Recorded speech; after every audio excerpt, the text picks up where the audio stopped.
Some people leave an indelible mark on your heart. It was 1977. I'd been out of school for about 5 years, and I was working at Sears Roebuck and Company at the corporate headquarters in Chicago. The woman that I worked for was named Marion Gibson. Now, I'd grown up in Chicago, and I don't know if you know much about Chicago's history, but as I was growing up, we had a mayor, Richard J. Daley. He was, rather than a mayor, he was more like the king of Chicago.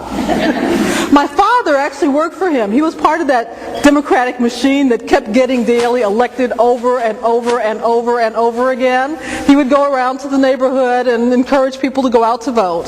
But I didn't know Mayor Daley very well. One of the women that I worked for at Sears, however, was named Marion Gibson. And she grew up in the same neighborhood as Richard J. Daley.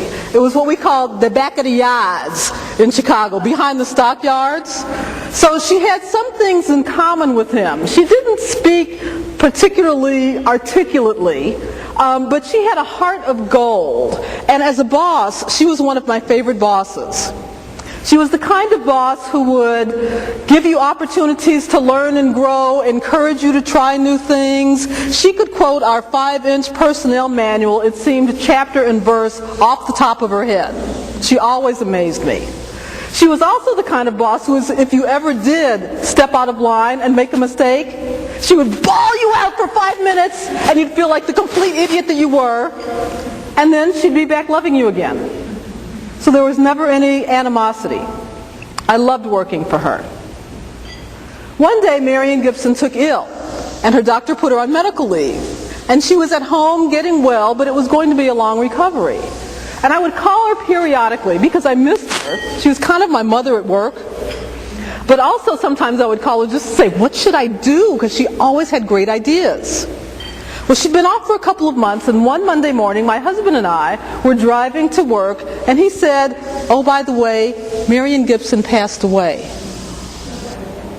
And I thought, oh my God, I burst into tears, and I started crying. And he said, I guess I should have told you earlier. I'm like, yeah, you should have told me, because now I've got to go to work with my eyes all red and, things coming out of my nose. I would rather not go to work like this. But I spent most of that day kind of grieving for her because she had left an indelible mark on my heart.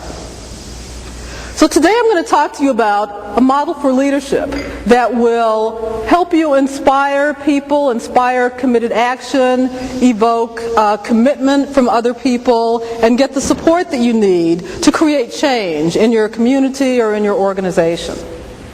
Before I do that, I want to give you a little bit more background about how I work with people and what some of my philosophy is. I use what I call the BBR theory, which is that our beliefs shape our behavior, and our behavior drives our results. Now, I'll give you a really simple example. Imagine that you're driving down Baseline and there isn't very much traffic, and you're about a half a block from a traffic light. And your belief system, well, when is there never a lot of traffic on Baseline, right? Just imagine, there's not a lot of traffic, and you're in one of the lanes, and your belief system is that things go really well for me, I get lucky breaks, life is good. And there's a person in the car right next to you whose belief system is more, I never get any lucky breaks, life is awful. You probably know people like that. So here you both are driving down the street, you both see the green light. The person who thinks, I never get any lucky breaks, what are they going to think to themselves and say to themselves when they see that green light? I'm going to miss it, it's going to change.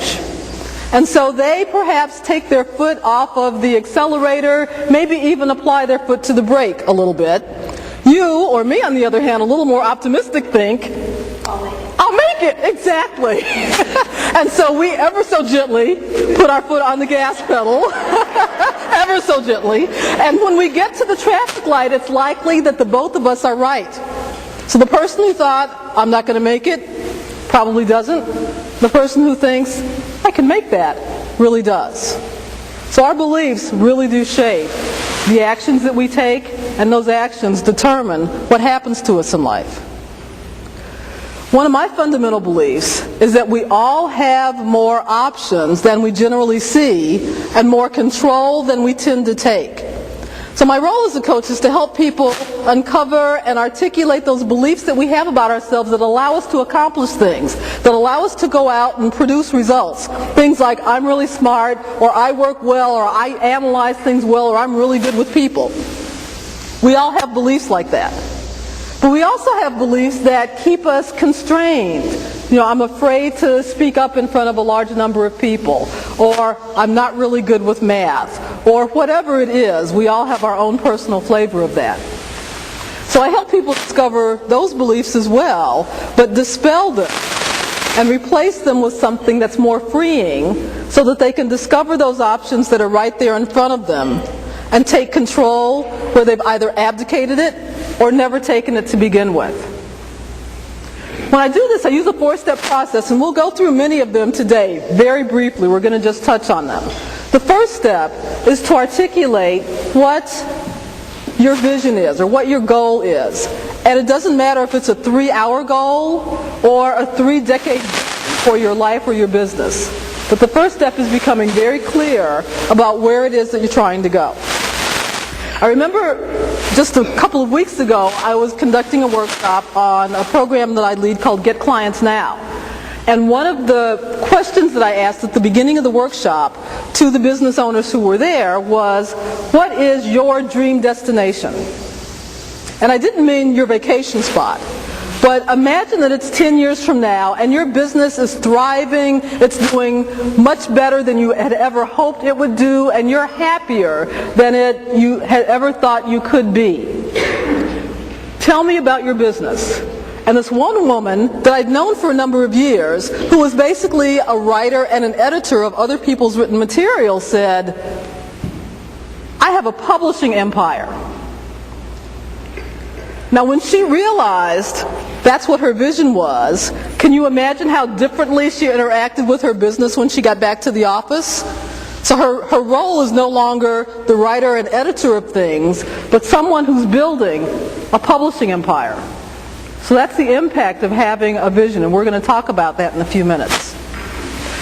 So as I said, this model talks about different aspects of how you can, for yourself, gain the kind of vision and commitment that you need in order to accomplish the things that you want to do, but also to gather the support of other people that are around you. So, may I have the next slide? So we're going to talk first about characteristics of great leaders. So I want you to think about people who may have been like Marion Gibson for you, or other people that you know about, and just yell out, what are some of the characteristics of people that you consider great leaders? Confident. Great, that's a perfect one. Optimistic, okay. I'm sorry, so raise your hand and let them call on you. It might be easy. Yes. Forgiving, okay, fabulous, yes. Dedicated. Positive attitude. Caring, exactly, yes. Great communicator. Driven, Integrity. Visionary, fabulous. So I can go home now. But I wanted you to talk about those things so that you have some picture of, well, here's what great leadership is. On my website, at transformanddeliver.com, there's actually an assessment that you can take that will help you see how you stack up in a lot of those things that people just mentioned. And I'm going to talk about some of them right now. So that's where you can get your assessment done. I'd also like to hear just a couple of examples of leadership challenges that you're facing right now. So who's got something that you can say in a couple of sentences, a leadership challenge that you're faced with? Yes? Keeping employees. Keeping them there, keeping them motivated, keeping them working, keeping the right employees. Great. One more. Thank you.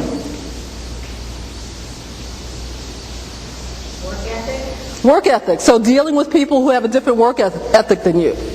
And we'll talk about some ways that you can connect with people who may seem to have a different approach to work and to life. Fabulous. Okay. So one of the first things we're going to talk about is the difference between managers and leaders. Sometimes they're used interchangeably, and they aren't really the same thing. Managers are excellent at getting things done.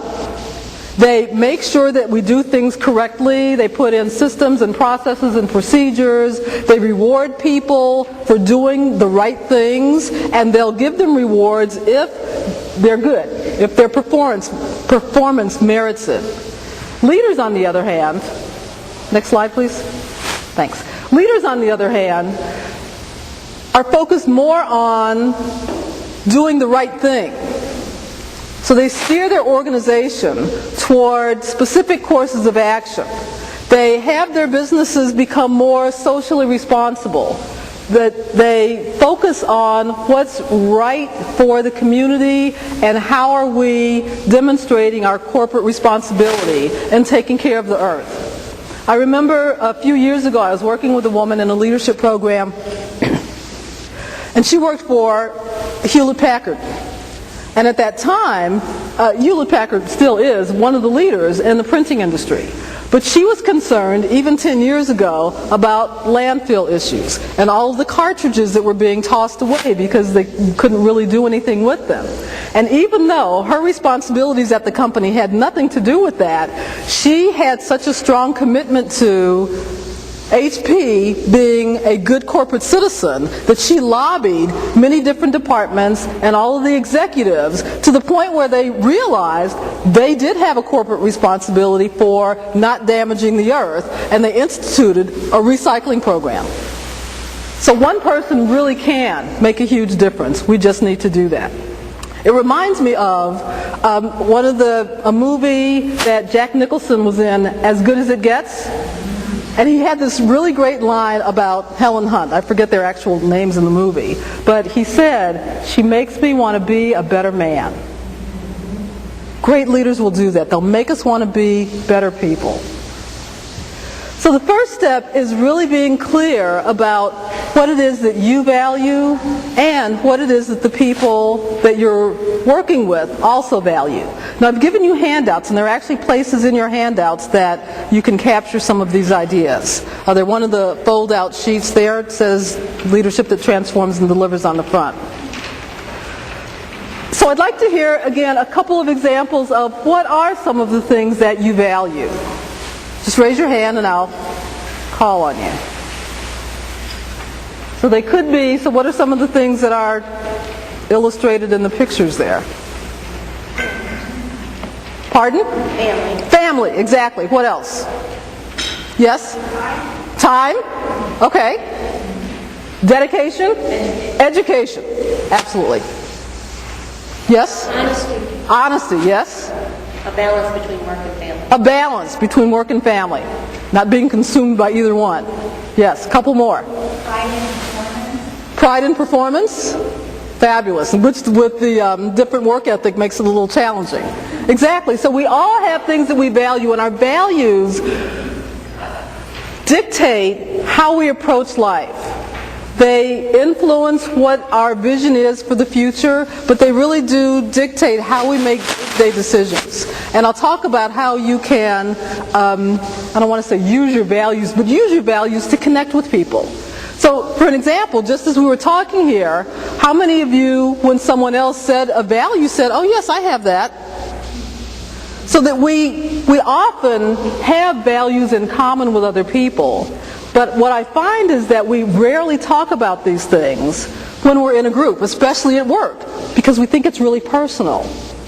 So one of my requests of you will be to actually go back to your offices and share your values with people and find out what the people that you work with also value, because that will be something that you can tap into when it comes time to getting them inspired and motivated about working on something that you want to do. So discovering other people's values is critical. The next component of leadership that transforms is having a vision. So I spoke about that earlier. The woman who was a writer and editor realizing in the space of less than a minute that she's now the head of a growing publishing empire. Very different experience that she'll have with her business now. So there have been other leaders in the world who've also changed the direction that the world was going. So John F. Kennedy, back in the early 60s, maybe even late 50s, said, in 10 years, we'll have a man on the moon. Now, at the time that he said that, people thought, that's not possible. There's no way. We don't have a vehicle that's light enough to get up. We don't have fuel that's light enough to fill it up to get it very far and come back. We don't have material that can withstand what we think is going to be the heat of re-entry. It's not possible. But Kennedy said, we will have a man on the moon, and because he said that and was able to paint a picture of what it would provide for us being leaders in the space industry, people got on that bandwagon and started to see, how can we make this happen?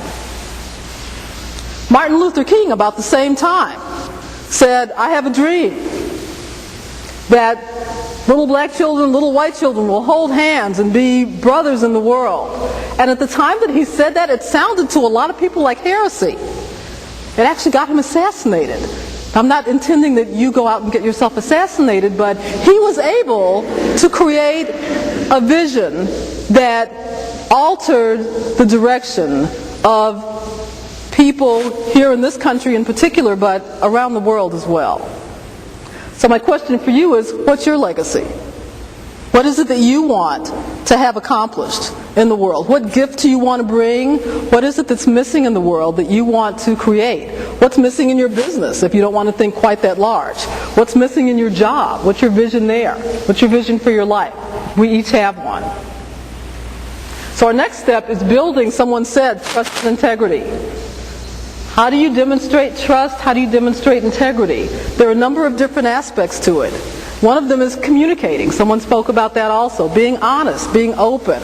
This book that I've written, 6 Keys for Dissolving Disputes, I wrote as a result of having been in human resources for a long time and realizing that most of the conversations I was having with people was talking to them about somebody that they were really frustrated with, whose head they wanted to take off, and being so angry that they couldn't find the words to get what it was that they needed. So there are really simple tips in there about how to put together your ideas so that your needs get met and the person actually listens and honors what your request is.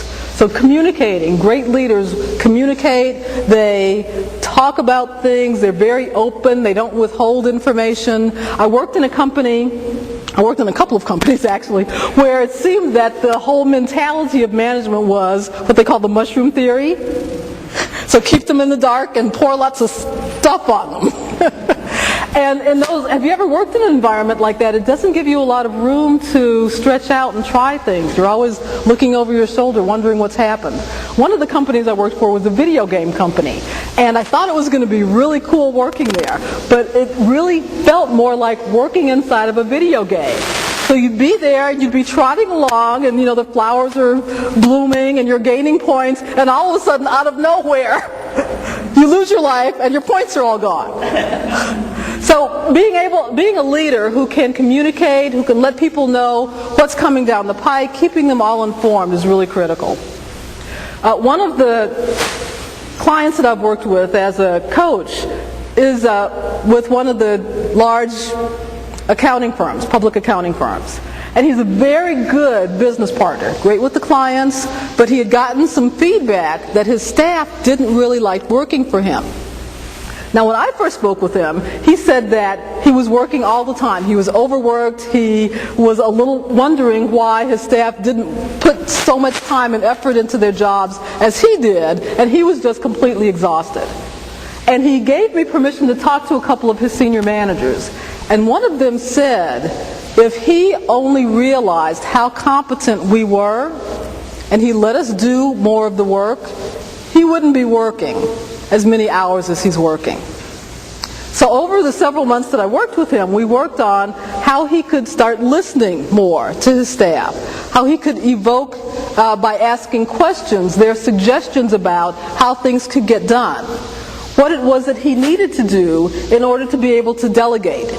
Because delegating responsibility is one of the best forms of demonstrating respect for your staff. I'm going to give you this task. I believe in you. I'll give you all the information that you need in order to get this done. And he didn't really have that capability, so I worked with him a bit on, well, what do you need from that particular person? What do you need to see from them so that you'll feel confident that you can give this assignment to them?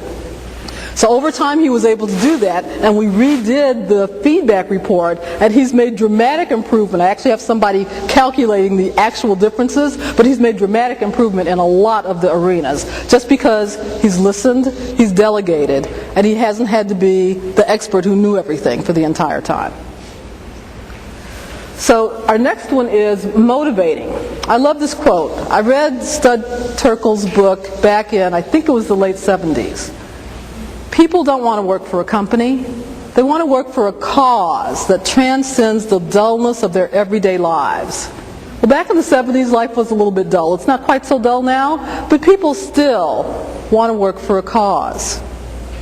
And when you can communicate what your vision is and what's important, what it is that you value as an individual, the values that you want your company to demonstrate to your customers, people will get on board with that. They can find themselves in that. When you're going through the hiring process, it's actually a really great idea if you can find out what people value then. And as you're indoctrinating them when they're newly on board, reinforcing, here's what's important about our company. Our company puts the customer first. Our company really is based on integrity. Whatever it is that you value, that you want your company to stand for, that's how you want to engage the employees that you have there. And what people value, as someone pointed out earlier, is very different, and oftentimes it is generational. So people who are baby boomers grew up with parents who were depression babies. And so their mentality is you have to work hard, don't make any waves, go with one company, stay there forever. The newer generation is, I'm going to try a lot of different things. I really value my own time, I want to do it my way, and it feels like the cultures are clashing. But one of the ways that you can tap into it is to really find out, well, what is it that is important to you? How can I connect what's important to you to what it is that I need done? A couple of decades ago, I was going to say several years, but it was in the 80s, I was working for Kraft, the food company, and I was their corporate recruiter. And I worked there for about 3 years, and every year I hired about 150 people to work at their corporate headquarters, in the kitchens, in the marketing department, in the accounting department, all different kinds of departments. And this was before the internet, and so how I found candidates was either with the stack of 100 to 150 resumes that came in every day, or with search firms and ads. So my day was, I'd come in, I'd be on the phone, I'd be talking to advertising agencies or newspaper publications or setting up interviews with candidates and interviewing people, and it was just a treadmill. So I'd have back-to-back interviews, and then I would go home with my stack of resumes and spend 3 seconds on each one. This person, we never hire these people, they get letter 1. These people, this person, we hire these people, not looking for them right now. This person, oh, we're looking for this one, great, I'll send that to the manager. 3 seconds every resume, and it was very much a treadmill.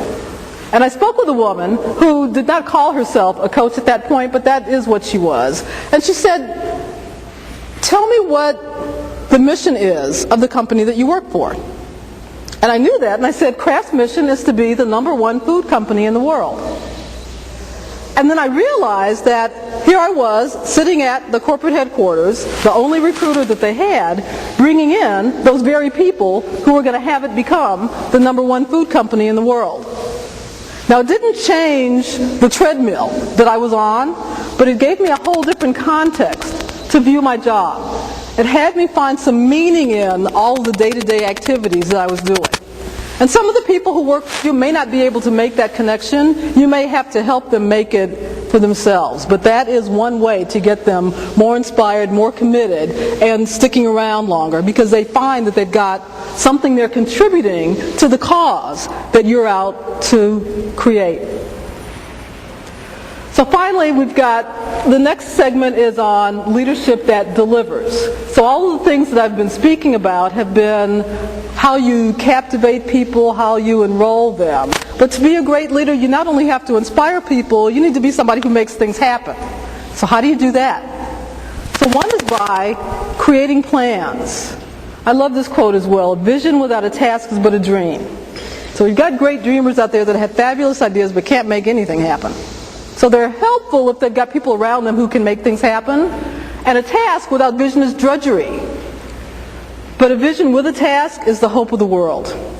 I have another example. I had a young man working with me putting together some packets. And I had shown him all the different particles that went with the packet. And he was going to be gluing something and then sticking some inserts into these folders.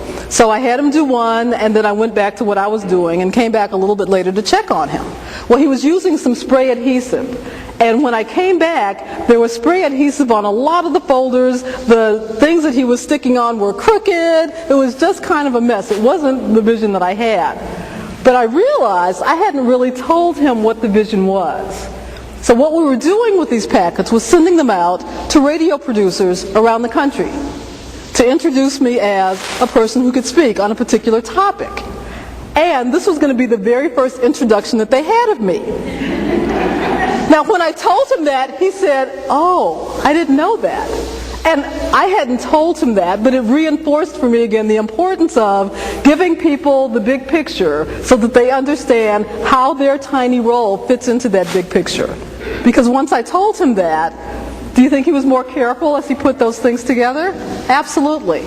So we need to really communicate all the different steps and how it ties in with our vision. So we want to put together, as I mentioned earlier, action steps, intermediate steps, things will help us get toward that end goal.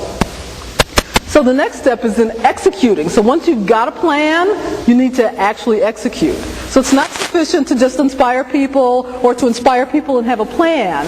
You also need to inspire people, have a plan, and make sure that the plan is being executed well. I met a man who was a project manager with NASA. And he said that they did a lot of work in planning where this rocket was going to go, what planet it was going to go to, where the planet was going to be by the time the rocket got there. But they didn't just launch the rocket and let it be. Step of the way, they're assessing how on track it is, because they weren't sure what was going to happen once it got out into the universe. So they would check periodically, and as things looked a little bit off course, they would correct it. So rather than waiting until it got to the end and everything was all messed up, they did intermediate steps, assessing the actions, trying new things, seeing how that works, checking that out, assessing it again. So that's part of the discipline of execution. So finally, once you've done all this, you want to then take a step back and have a discussion about what did we learn in this process? Do a debrief on it. Because as you execute things, you will learn things.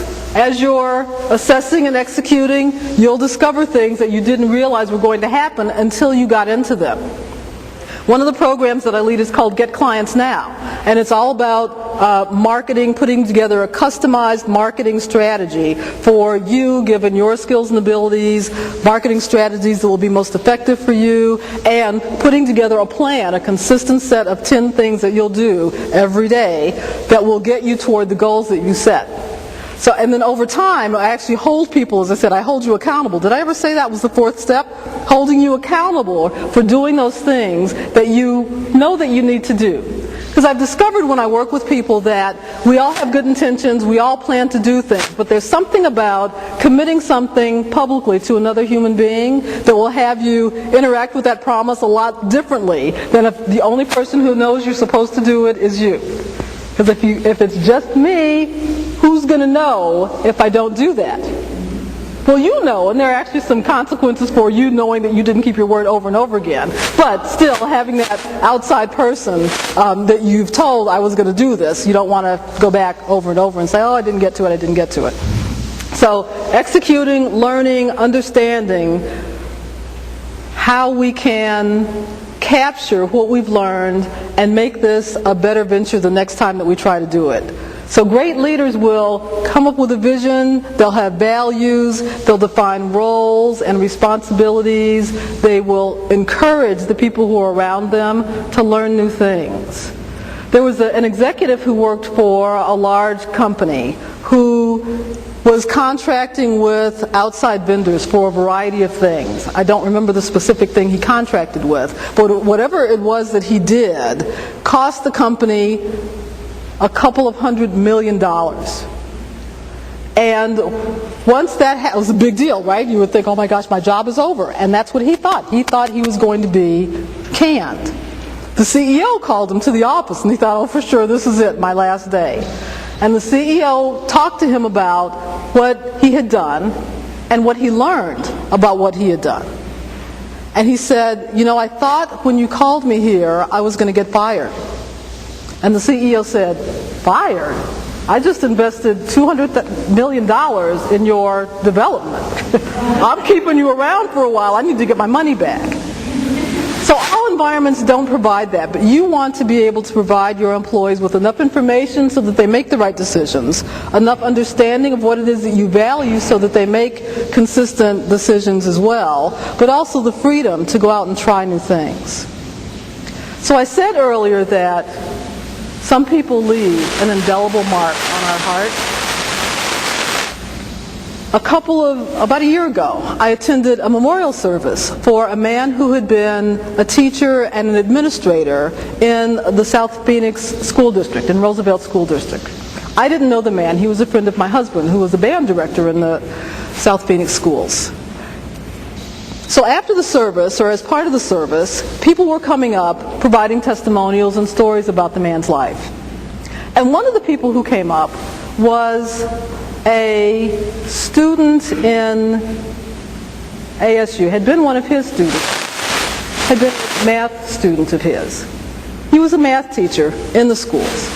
Now a lot of people who were teaching there had this belief that these kids are never going to learn. And so they were just kind of babysitting. But his belief was that these students are capable, they can understand, if I interact with them as though they can understand, they will. And she told the story of how he made them use all of the right words, like multiplier and multiplicand and dividend and all those things that I learned when I was in elementary school that I'd completely forgotten about. But she said that were it not for him, she would not have been as great in school as she was.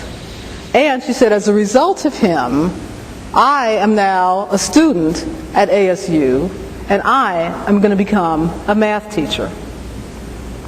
So there are things, so I want you to be thinking today about what it is that you're going to do. So think about all of the characteristics that we've talked about before, and identify the ones that you're really good in, and the ones that you need to improve. And ask yourself, if I made improvements in any of these, what impact would it have on my career? What impact would it have on my effectiveness as a leader or a manager? What impact would it have on my own satisfaction in what it is that I'm doing? So I've worked with people. I actually have a teleclass that I do with people on this particular topic where we spend 6 hours going through each of these components and executing for 2 weeks each of them. So they come and we talk about one of these and they go back and learn more about that, actually practice it in their work environment and come back and talk and learn something new. So one of the women owned a flower shop. And she had been, when I first met her, a florist who was actually working out of her garage for a while. And she grew a little bit, she got a shop, she started hiring people. She had a challenge in delegating folks as well. But over the course of time, she started setting up processes and procedures so that people could take over some of her responsibilities so that she'd be freed up to be more the visionary for her company, and not the executor and the designer and the arranger, which she was brilliant at. And that was frankly one of the things that kept her constrained, because she was so good at it. She didn't trust her proteges to put together as exquisite arrangements as she did. But she started teaching them in the way, like Marion Gibson did with me, and like Horace Thurman Williams did with his students, teaching them what was really important and how to put together, and what she was thinking about looking at as she created the design, so that people were able to step up and become that much more effective in what it is that she was asking them to do. So I want you to think of what can you do. I know this has been a very brief overview of what is hours worth of work. But think about what actions you can take between now and Friday, let's say. I'll give you 2 days. What can you do differently when you get back to the office today? And what's likely to crop up and get in your way? Because as I said, we all have great intentions, but we don't always overcome those obstacles. So when you can think in advance of what some of those obstacles might be and come up with remedies for them. So if one of the things that you need to do is, let's say, plan your day. Because you normally just walk in at 8 o'clock and start running with things. So planning your day might be helpful. So I used to get up in the morning and spend the first 20 minutes planning my day, looking over all of the people that I needed to talk to or what projects I had going on, and I would plan my day. Now, I actually do that the night before.